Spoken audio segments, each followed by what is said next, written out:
Recording in progress. So happy to speak with you, Madalaine. So this is Soul, Sex and Spirit. I'm here with Madalaine Munroe, who is a sexologist and attachment therapist. She specializes in helping people create more pleasure, deeper intimacy and fulfilling relationships through healing your nervous system.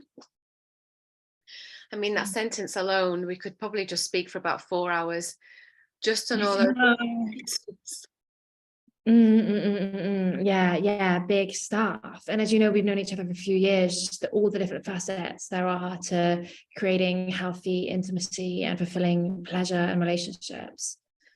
So what actually, before we go into the next piece, I'm really interested on why you come from this from a nervous system perspective and why that's important. Yeah, so for me, now I come from a nervous system place, probably through all the things that I learned when I was younger that didn't work for me. I used to be a bit of a workshop junkie, a retreat junkie. I'd go and have these really big cathartic experiences, feel like really expanded. This was it. And what I didn't realize is that I wasn't actually tending to the root of the trauma within my system at a nervous system level. So I was therefore just recreating experiences and having really endorphin highs and feeling like, wow, this is it. Like I will never be the same again. And although they were really powerful experiences, I just noted the same patterns coming up. I wasn't fully changing who I was in intimacy or having the orgasms that I wanted or the attachment patterns that I wanted, the secure attachment. So I realized I needed to actually do the long-term work of tending to the nervous system so that I could respond differently rather than chase the highs of, ecstatic experiences. I think there's something, it's like, I feel like on this podcast, I'm saying, don't shoot the messenger like every single time, but it's like, it's the slow, boring, kind of unsexy work that actually creates those deeper changes on the long term. And it's not like amazing peak experiences don't shift us and expand us, because they absolutely do, but really interesting to hear that sometimes it's that kind of, it's the slow and steady wins the race, which is probably what people have told us for years, and we're like, yeah, like I'm going to go to this over here because this is way more exciting. Yeah, and I had to learn that. I had to learn that the hard way of, money spent experiences had being sat saying the same things to my therapist and being like, oh, I'm not getting to the deeper piece. But yeah, I think like the slower we can do things, actually the deeper we can go. And then the transformation is even bigger in the long term. So what does that actually look like, Madalaine, in the work that you do? What does that even mean? Because some people will be listening to this and think, that sounds incredible. And what does that even mean? Brilliant question. Okay, so yeah, as you know, I came from a sexological bodywork background. So I was very much used to somatic sex education and being hands-on with people. And I still do this work.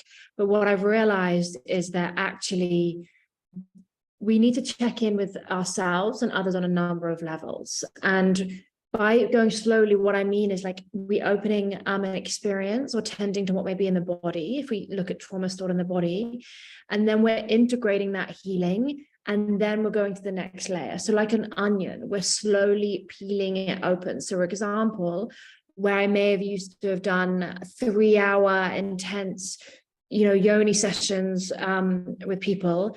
Now I would work with people online first, getting to know the nervous system is co-regulating.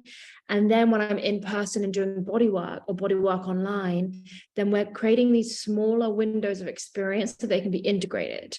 And then we're building those up so we can still experience peak experiences. We're extending the window of tolerance, our capacity to feel these huge experiences, because we're slowly like opening them. If you imagine stretching an elastic band, we want to just stretch it, integrating rather than pulling it open and then having a really fast rebound. And I think that's something that quite a few people experience. They're having this like experience of being so connected to people or so connected to themselves and so connected to spirit. And then, some people can have almost a hangover of that. It's like when you go back into your daily life, and and it is about integration. It is about, what can we hold and how can we hold it? So what does integration look like for you? What does that mean?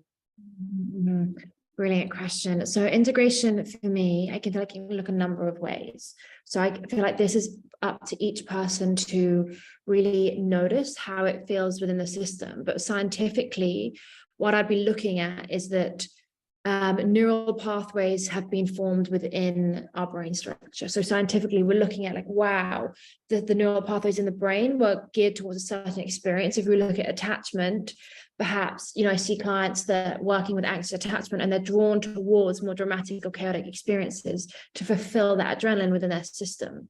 So what we'd be looking at is like over time rewiring this, and this means tending to the experience and then integrating it. So the integration here is noticing the nervous system regulation after it, so that the body can actually have time for these neural pathways to be ingrained within the brain structures. And this is like building a new road. And if we've had decades of these roads being formed in a certain way, it will take time for us to form them in a different way. So this is the pause, this is the exhale, this is the spaciousness in between the experiences, so the body and the cells can actually do the work here. It's like you hear in yoga, Shavasana is the most important pose.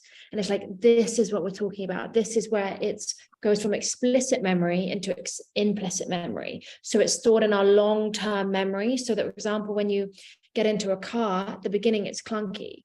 Whereas after a while, you know the indicator, you know how to brake, you know how to reverse.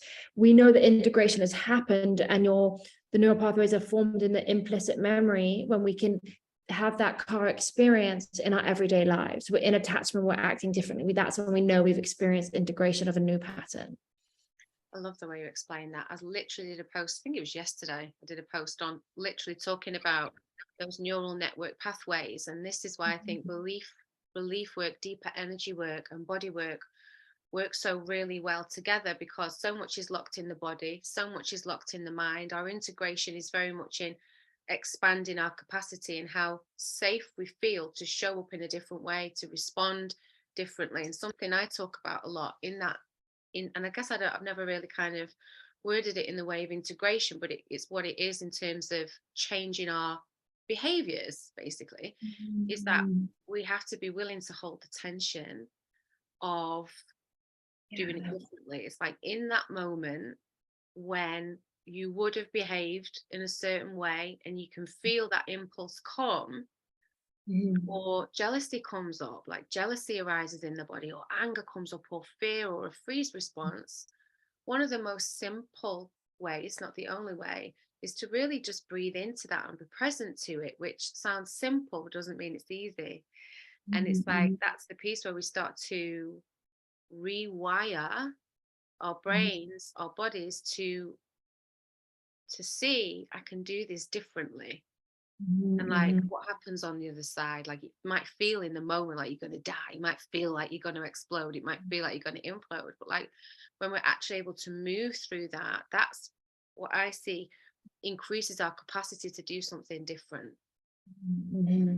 Yeah, absolutely.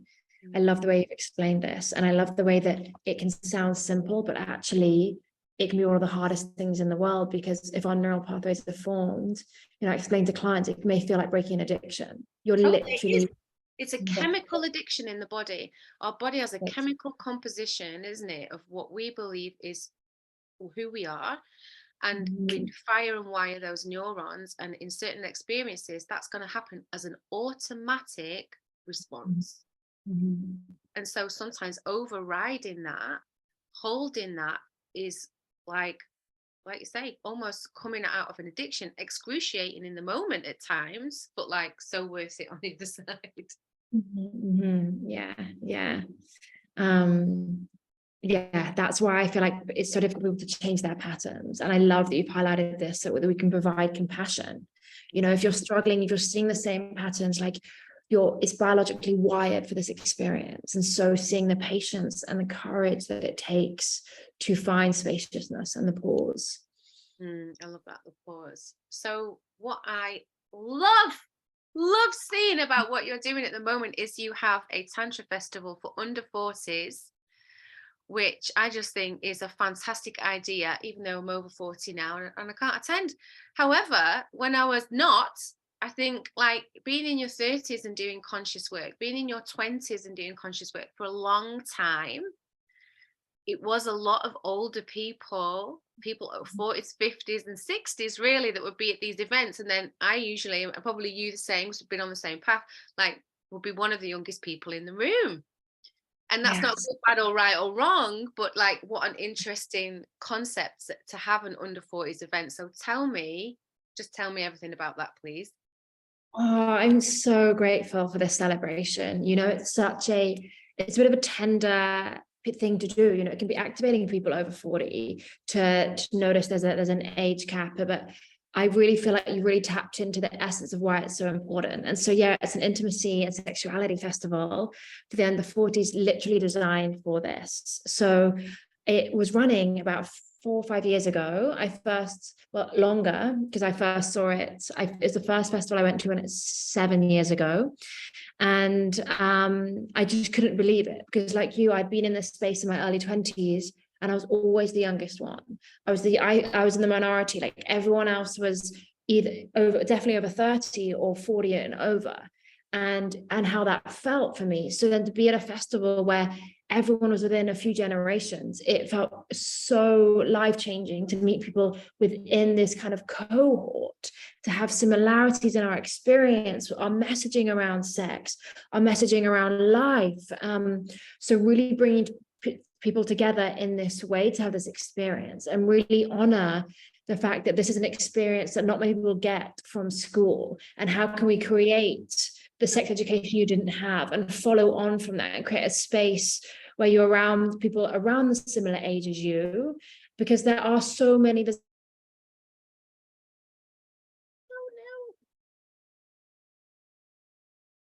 Oh no, you're frozen. Let's see. See if you come back.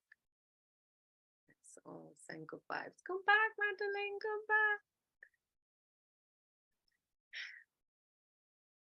Let's see. I wonder if I should pause this, but I don't know how to do it.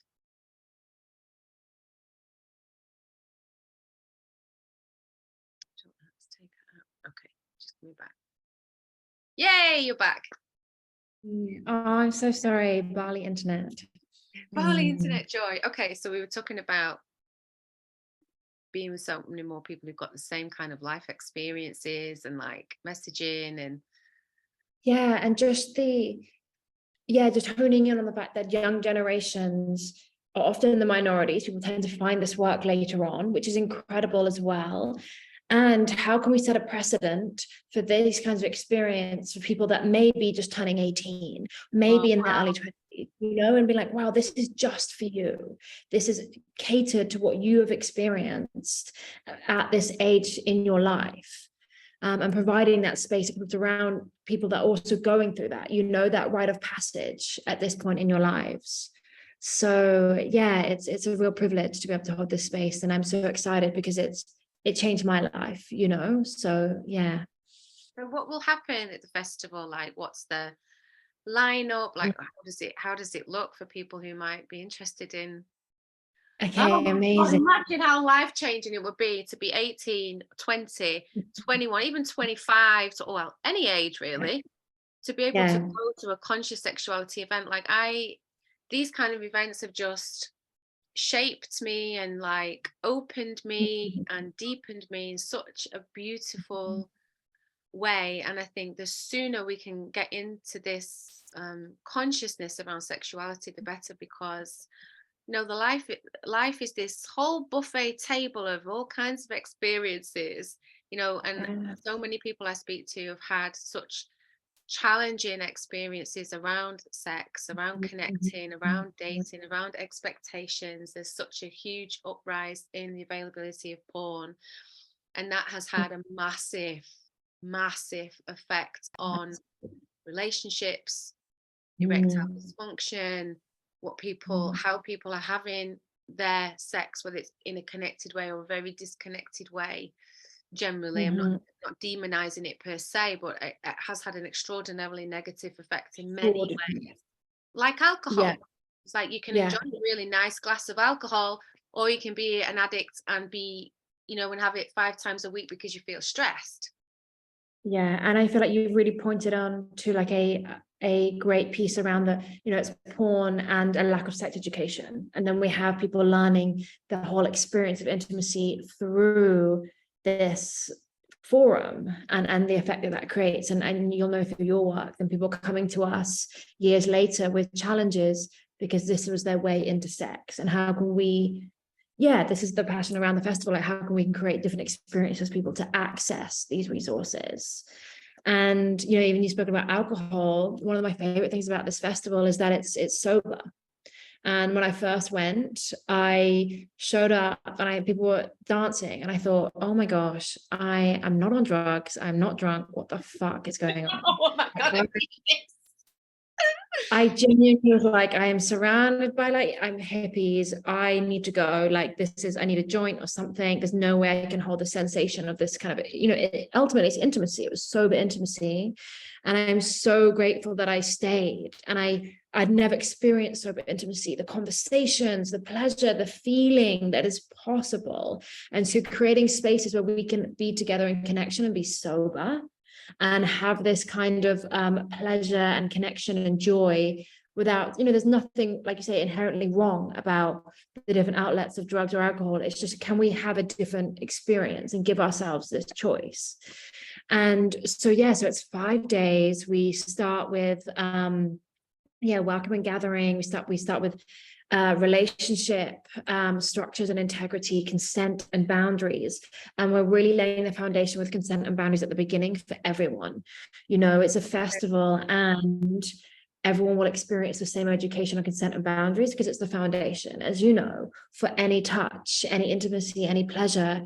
How can we learn to say how yes and no, what feels good for ourselves and our body, and how can we take care of ourselves in these experiences? That piece alone, the vast majority of people have never had any true education really about what consent is, how to work with that, how important it is, how it creates a safe space for actually very deep, sexual, personal, intimate, beautiful, or just loving experiences. Like that alone can be completely life-changing for people, and that's just the intro. Exactly. And what I say to people is what you learn around consent or anything in the bedroom is going to translate to every area of your life. When you learn to say no, that's when you come out and you're like, oh wow, I'm saying no to my boss, I'm saying no to my parents, I'm saying no to my friends, because I have the resilience and the resource to own my no and to have boundaries. And then your whole life looks different from a simple consent workshop. This is why this work just fills me up, because it's just absolutely a microcosm for every area of our lives. So day one, boundaries. Consent, and then we move into different connection experiences, connection rituals, touch parties. My friend Jem running her touch parties, and we move through the idea around this was how can we showcase all the different ways to access intimacy. So therefore we have 2 non-binary teachers teaching around decolonizing gender, teaching around dominate power dynamics and kink, these flavors. We have a tantra teacher teaching around heart connection and meeting without masks. We have myself teaching about rituals. I'm all about the sacred sexuality. We have a love lounge that is if you don't know, it's a health sexuality space for people to experience and practice what they may be learning in workshops in the evening. So the whole idea is that you have, you wake up, there'll be embodiment practices in the morning, the yoga meditation, you have a choice, there'll be breakfast. We'll come together as a community, have our morning gathering. Then you'll have a choice of your morning workshops, and there'll be lunch, you'll have an integration time, you'll have your pod sharings, you'll be put into your own little nuclear pods so that you can share and be in community, be heard and be seen in your experiences, to know that you're not alone and other people are experiencing things too. Then we'll have afternoon workshop. Yeah, sorry. When we've done workshops together, some of the biggest shifts for me came in the sharing space, in the integration of what was happening. had time to kind of like what's happening, and then stuff would start to unravel, that without that space probably wouldn't have had those realizations. That's it. And this is the integration, you know, without that space that we're just experiencing, like we're hopping from experience to experience without actually sitting and letting it land in our bodies. And the power of this as well is like, we're learning intimacy through just being in these groups and sharing what's alive, and not having unsolicited advice or opinions or feedback, just sitting and being together. And for me, I know that some of my best friends have come out of these pods that I've been in 5 years ago. And I'm like, wow, I still tell you my deepest things even now because of what we went through during that 1 week, you know, wherever it was. So yeah, so this is kind of the day structure. We have pods, then we have your afternoon workshops, and then we'll have dinner, evening workshops, and then open temple space. So the idea is that how can we give you the opportunity, the buffet, I love this word, of you noticing what you're drawn to, what you want to learn in intimacy and sexuality, and you going through that in the day, you know, experiencing the workshops, and then in the evening being in a held space. So if there's people that you want to connect to, if there's practices you want to try, you can do that in a held space that will be held by myself and another facilitator, where you can practice your nose and you get to integrate again, you know, have it be a playground for you to be with all the different tools, rather than having a tool and then going home and never practicing it again. You're like, oh, hey, I would love to practice this tonight. Are you open to this? And perhaps meeting someone. And then for me, the joy around festival space is that then the next day you have breakfast with people, and then you see people again at the morning gathering. Because what can happen is that we can open up and we can experience new things in sexuality and intimacy. And perhaps that feels vulnerable, and shame can come up, you know, or even trauma and triggers. So by being together in a closed container over 5 days, what it is, it allows us to integrate as we go along, and to be seen in this, and to know that we belong. We don't have to be anyone else other than who we are in each moment in community. So we get to see the person the next day. You know, it's not like, I had this experience and I never spoke to that person. We see them and we're like, oh, hey, how was this? So yeah, this is the flavor of the event that personally has been a huge practice in my own shift and changes. I wouldn't be a sexologist without these kind of events, which is why it feels such a huge part of my life to create these spaces for others. Wow. So where is it held, and how can people get tickets? So it is held in Dorset in Gillingham at a community called Osho Lila. And you can get tickets. I'll send you the link, and so it'll probably be in your show notes, or I can pop it to you I'll send you the link for this. And buy tickets. There's a number of rooms. You can buy dorms, private rooms. I think private rooms are selling quite fast. If you would like that, I recommend booking sooner. Or you can camp. You'll bring your own camping stuff, or camp in a bell tent. There's lots of different accommodation. And we even have BIPOC and student prices as well. BIPOC to really honor solidarity with the whiteness of the sexual wellness field, just to name this and speak to it as a place that, you know, as a white woman, that I want to recognize and stand up and do all that I can to create more diversity in the field. And then student prices as well, for those that, you know, are on a budget and doing the best that they can. And how can we create a space that you can be more accessible for you? So good, so fun, and like, what a different world we can create piece by piece by sharing this work, this philosophy, this way of being, this healing way of connecting with something that is fundamental to our very nature. You know, a lot of what we're taught around harnessing sexuality is from a state of control and repression, because it is a strong energy and it does direct a lot of our human animal behavior. And to be able to kind of bring that into consciousness and love is a very powerful experience indeed. Yeah, thank you. And it's just we're both drawn to the same field, right? Because it's so powerful and it's such a potent medicine and a potent mirror for us to see ourselves through the lens of sexuality and intimacy. And yeah, just the difference that it makes. You know, I met you years ago, and just the difference of us both of working through this and tending to all the stuff that we really create a whole new life for ourselves through going to these pieces that may feel difficult or scary. So tell me, what does conscious relationship mean to you? Oh, I love this. So conscious relationship. So the way I see it as, being trained in like developmental trauma. So, you know, where we may or may not have got our needs growing up as children, and then how that can impact our relationships as adults. And so for me, I feel like as human beings, we're going through the world trying to create the intimacy in the relationships we know how, but through the subconscious patterns in our nervous system and in our brain, it's often seeking to heal our wounds from our parents, right? We're often seeking either similar dynamics to heal those wounds in ourselves, or we're going towards the opposite, which is also healing those wounds in a different way. And so the idea of conscious relationships is like, how can we be aware of our own patterns in relationships? How can we be aware of our own wounds, our own triggers, so that when we're in intimacy and relationships with others, we can see our pieces, we can see someone else's pieces, and we can co-create a relationship from conscious choice.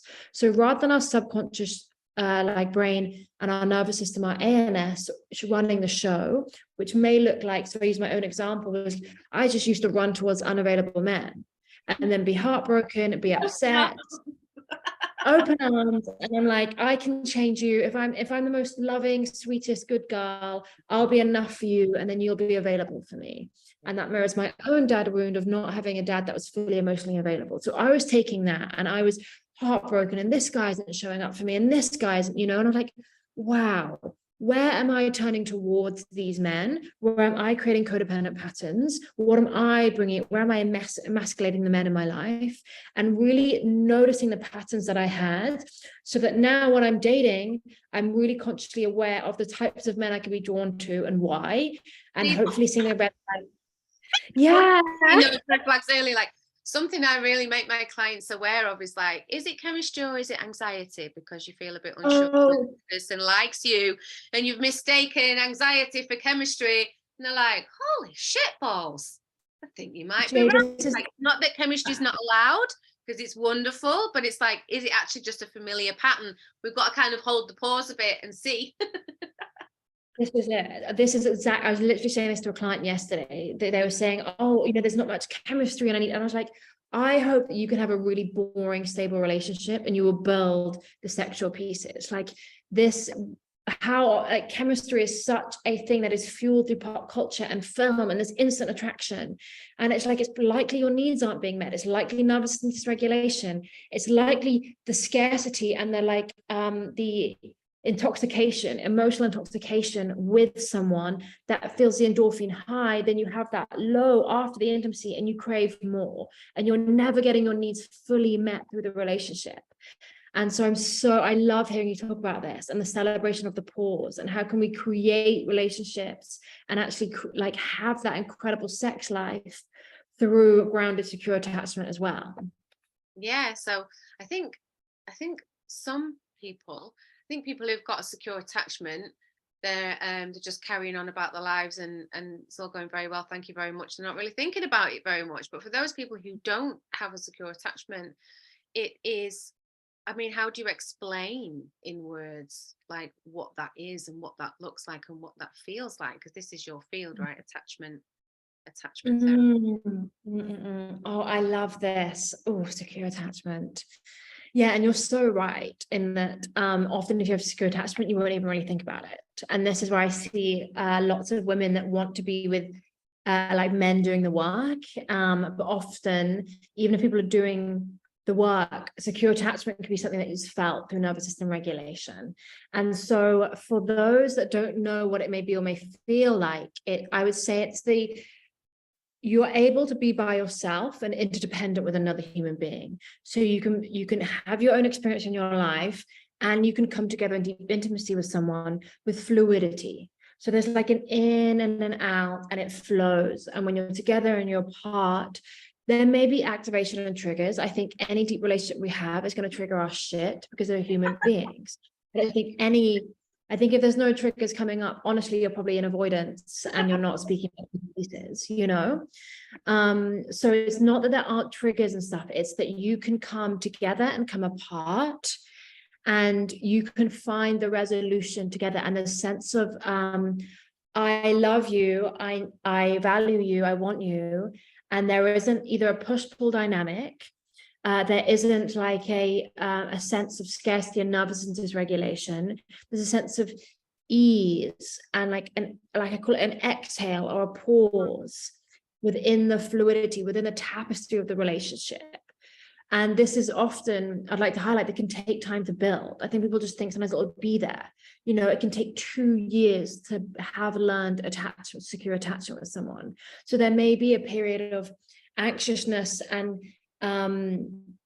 or avoidance and this push-pull in your dynamic. And that's not to say that that won't ease out, but it will take conscious work from 2 people to co-create a different dynamic together to create more secure attachment. And that's like where, as I said, coming together and coming apart with ease and fluidity as 2 different human beings, but finding that safety to merge in a co-creation. I think what I love about what you said is that it can actually develop within an existing connection. You can develop, yes, it might take a bit of time. Yes, it takes some intention, but that, you know, you can meet someone new and develop that together. Because you kind of, you know, consciously being aware of what's happening and consciously being aware of where we're triggered, where we want to come together, or maybe where we're in avoidance ourselves, and that we can develop that also within a relationship, that we can actually transform relationships that we've been having for many years. We can transform inside of our marriage. And you know what I've seen, and it obviously the absolute ideal is that 2 people are taking full responsibility for working on themselves.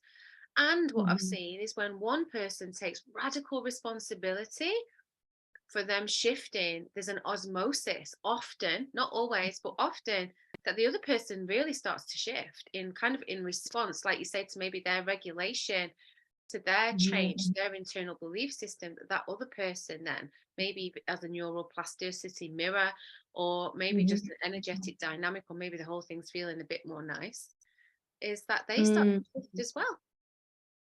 Absolutely. And I love how you really put the emphasis on one person taking radical responsibility, because I feel like this is the piece where if we're trying to heal or grow to kind of fix the other person or get them in it, you know, you might have to say it similar with your work, where people are trying to drag their partners in, and like, if they do this, it'll be better. And it's like, how can we shift our internal world, be with our nervous system, and let the other person have autonomy? And this is where it takes quite a lot of courage within relationships to be like, I'm heading towards health. Either you can step towards this, or we're going to move out of alignment.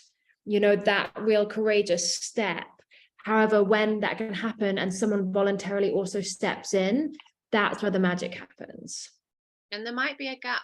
I think there might be a gap between when that happens with a partner. Some people, you know, will never want that path. But I think, as we're saying, like, I'm making a choice for my life. And so when I speak to clients who are, you know, kind of on the fence, considering going towards this kind of relationship, love, intimacy, and sex health work,